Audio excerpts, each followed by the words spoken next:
Hello friends, today we are going to learn something about spatial data analysis, functionality and tools. So first of all, I would like to give outline of what I am going to consider in this particular audio. So first of all, review of GIS data models. What is spatial data analysis? Broad classification of analytical GIS capabilities. Spatial data analysis, vector based operation. Spatial data analysis, raster based operation. Comparison of vector and raster based spatial data analysis. An example, site suitability. Okay, now let's move on with GIS data model. So what is GIS basically? So GIS is geographical information system. Whatever the geographical thing are there in real world, to represent them uh, in either in raster or in vector model, or we can say either in raster representation or in vector representation. It can be defined as computing new information that provides new insight from the existing storage data. So spatial data analysis are of two form: vector based and raster based. uh, so spatial analysis is not new. What we are learning right now is not new. We have this special analysis in early 90s or 80s. So in 1854, uh, there was epidemic in London. That was London cholera epidemic. So during that epidemic also they used this special data analysis. So let's move towards the broad classification of analytical GIS capabilities.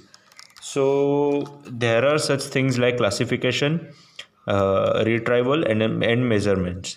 All functions in this category are performed on a single either vector or raster data layer, often using the associate attribute data. Right? Overlay functions. Combination of two or more spatial data layers are known as overlay functions. A neighborhood function. Evaluate the characteristics of an area surrounding the feature's location is known as neighborhood function. Okay. Now, what are overlay operations? So let's move on to that. There are some basic things which we have to understand before we start this. So there is standard overlay operation. Take two input data layers, right? First data layer is something like we have assumed they are geo-referenced in the same system. Okay, so the study area which we have, with the layers which we have, overlap them and then study them, is known as standard overlap operation. If either condition is not met, the use of an overlay operation is senseless. See, we have two images, two layers, and if the conditions like they are not geo-referenced or in the same system, or if we are taking image of a particular area, right?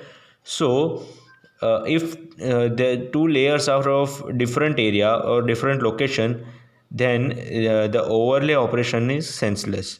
The principle is to compare the characteristic of the same location in both the data layer and to produce a new output value of each location. This thing we have to understand. See, we have two layers, right? We are overlapping them, and then we are creating a new image, right? So during that particular operation, we can what we can achieve from this. So we can compare characteristics of the same location in both data layers. Like we have one data layer in some one data layer, like it is there in IR, and another one is UV, right? So we, when we overlap them, then we produce a new output value for each location, and we can compare both the data layers, right? That in IR how it looks like, and in ultraviolet how it looks like. Now let's move on to overlay operations. There are two, basically there are two operations like vector operation and raster operation. So in vector operation there are point, line and polygons. uh, in the very first session of remote sensing, I told about this thing, that what is point, what is line, and what is polygon, right? So point, lines, and polygons are there in vector data model.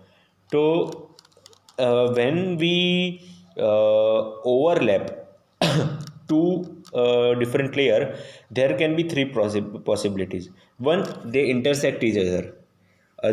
Second, they can clip each other, like they meet at two different points with a clip like shape. And third one is union, they create union. There is one polygon, okay, one polygon and another polygon inside that, so they will create a union, right? So this is vector data model. Another one is raster model, which is arithmetic operation, comparison of logical operators and conditionals. Like if I have blue color in somewhat region and green color in somewhat region, so it will create a map in BGR, something like that. So it will create the data model in tricolor combination, that will be FCC, false color combination, okay. It can be true color combination, but let's assume that we are taking the false color composition only in this case. Vector based analysis overlay. General principle of vector overlay, there are three different things. So see, first one, we have layer 1 geographic data of layer 1, right? We have two portion, 1 and 2. id 1 is equal to 0 and 2 is equal to 100, okay. I first id है हमारा जो id 1, that has class 0 attribute data, and then second id is having at class 100. Same area, everything is same, but we have another layer, layer 2, where id 1 has cost 10, id 2 has cost 5 attribute data. See, in the first layer we have class, and in the second layer we have cost. So when we overlap them, they will create class and cost both in one data layer, one geographic data, but with four different attributes, four different ids. See, id 1 has class 0 cost 10, id 2 has class 100 cost 10, id 3 has class 0 cost 5, id 4 has class 100 cost 5, right? So this is basic, these are general principle of vector overlay. Now we will move towards vector based analysis conditions, like point in polygon overlay. See, in the figure there is mat station point map, where we have three different points, and forest polygon map. We have forest, see, there is a forest area which we have to uh, defined in polygon, and non-forest area should be there in point, right? If we overlay both of them, then it will create mat station point map. Mat station attribute table will be like point id 1, 2 and 3. So land use will be point 1 is forest, point 2 is in the forest, and point 3 is non-forest. See, same thing, we have mat station point map, like we took the map station point map and it shows three different points.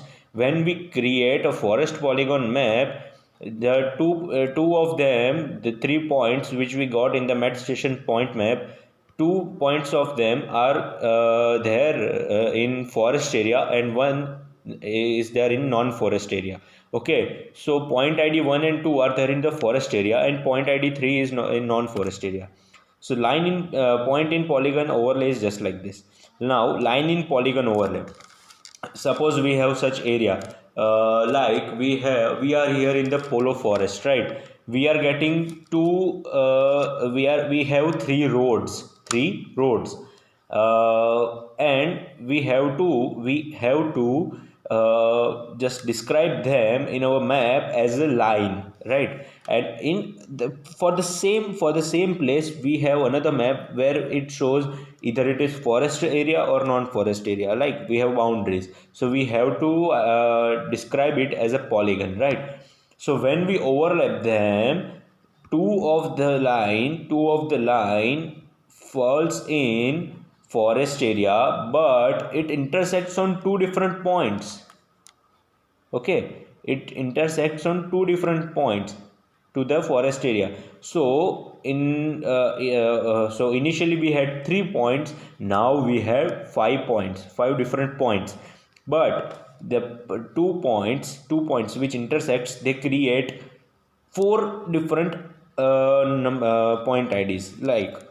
Likewise, like we have intersection area 1 2 1 and 3 will be the intersection area which falls under the forest region, and 2 and 4 are also the intersection area, but they falls in the non forest region. Okay, so this is line in polygon overlay, right? So this is all about uh, what we can say vector based analysis overlay.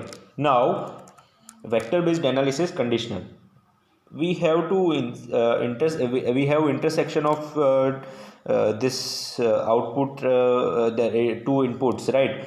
First, which we studied in the previous slide, that we have line polygon and point polygon kind of this data models. So with the help of these data models, we can create such maps, as you can see in the images. Okay, water clips and everything I will show you in the next session.